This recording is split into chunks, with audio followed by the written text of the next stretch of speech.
اس جوان کا گناہ یہ ہے کہ 7 فروری کو پاکستان تحریک انصاف کے جھنڈے کو اور عمران خان کے نظریے کو یہ جوان سپورٹ کر رہا تھا.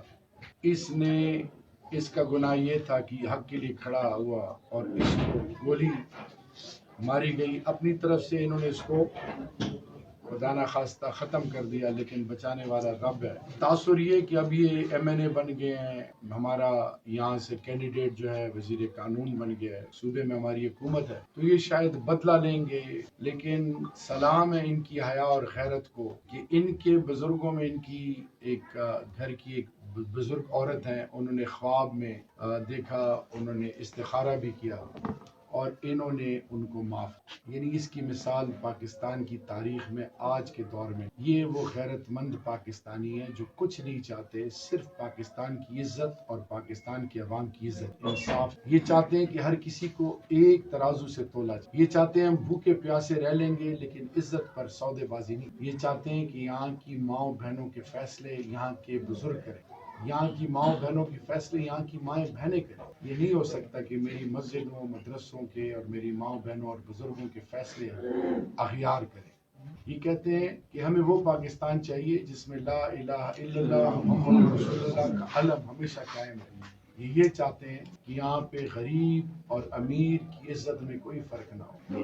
یہ چاہتے ہیں کہ مہنگائی کا جو عذاب ہے اس کے لیے ایسے لوگ آگے ہیں جو اس ملک کو غیرت مند باوقار قوم بنا کے یہاں کے لوگوں کو اپنی اولاد سمجھے، اپنا گھر اور اپنی عزت سمجھے. کیونکہ مہنگائی کا پتہ اس کو لگتا ہے جو دیہڑی دار ہے، جو مزدور ہے، جو عام ہے، عام پاکستانی. بڑے بڑے لوگوں کو کیا پتہ کہ لوڈ شیڈنگ کیا ہے، مقامی مسائل کیا ہیں، پینے کا صاف پانی کیا چیز ہے، بی ایچ یو اسپتال تھانہ کچہری کیا چیز ہے.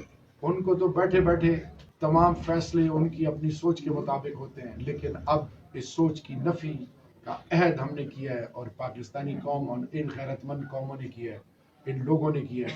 تو میں عمران خان صاحب کی طرف سے، پوری پارٹی کی طرف سے، پورے کوہاٹ کی طرف سے اور بالخصوص کوہاٹ کی غیرت مند ماؤں بہنوں بزرگوں اور پوری قوم کی غیرت مند ماؤں بہنوں بزرگوں جوانوں کی طرف سے محمد سعید کا شکریہ ادا کرتا ہوں کہ ابھی بھی یہ سیڑھیاں چڑھ کے آیا. جمعے کا بابرکت دن ہے اور اس پہ سانس چڑھا ہوا تھا. تو میں نے پوچھا آپ کو تکلیف ہے؟ تو اس نے کہا جی مجھے تکلیف ہے. لیکن اس نے مجھ سے کوئی ایسی بات نہیں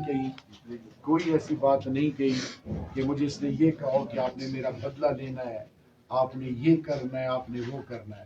بلکہ یہ خاموشی سے بیٹھا ہوا ہے اور ان کے بزرگوں کو سلام ہے، ان کے خاندان کو سلام ہے کہ یہ ایک بات پہ زور دے رہے ہیں اور وہ کیا ہے کہ ہمیں وہ پاکستان بنا کے دو جس کا وعدہ عمران خان اور قائد اعظم محمد علی جیلانی کی، اور ہم انشاءاللہ وہ پاکستان بنا کے رہیں گے.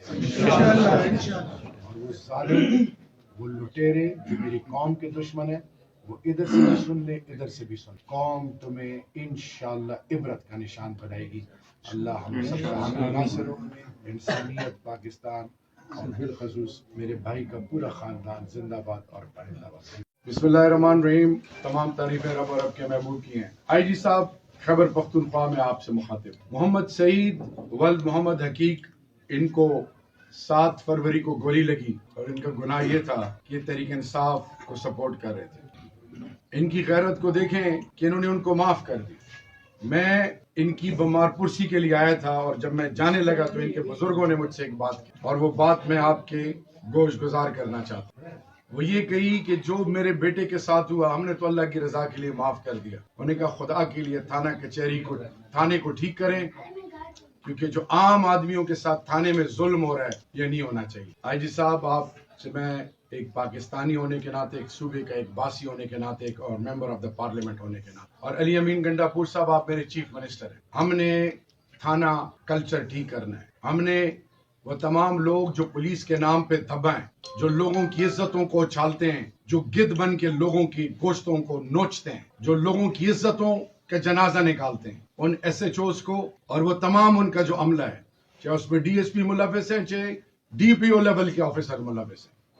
آئی جی صاحب، یہ آپ کا، میرا اور میرے چیف منسٹر کا ابھی امتحان ہے. ہم نے اس گھر کو ٹھیک کرنا ہے. گھر کو اس لیے ٹھیک کرنا ہے کہ کوئی اگر جے یو آئی کا، اے این پی کا، پیپلز پارٹی یا نون کا کوئی بھی ہے خیبر پختونخوا کا اور پاکستانی ہے، چاہے وہ ریفیوجیز کیوں نہ ہو، افغان ریفیوجیز، ان کی عزت ہم پر فرض ہے. ہم کسی کو اجازت نہیں دیں گے کہ کسی کی چادر چار دیواری کو پامال کیا جائے. ہم کسی کو اجازت نہیں دیں گے کہ نہایت معصوم لوگوں کو ذلیل کیا جائے، کیونکہ دوسری طرف ایک بدماش مشتنڈا بیٹھا ہوا ہے، وہ پیسے کے بلبوتے پہ لوگوں کی عزتیں اچھال رہا ہے، اور اس میں آپ کی ٹیم ان کی رسوائی کا سبب بن رہے ہیں. آئی جی صاحب، we need to put our house in order. یہ آپ کی اور میری اخلاقی ذمہ داری ہے، and we will make it a point کہ یہ لوگ کسی اور کے ساتھ یہ نہ کریں جو ان کے ساتھ ہوا ہے، انشاءاللہ. Thank you so much.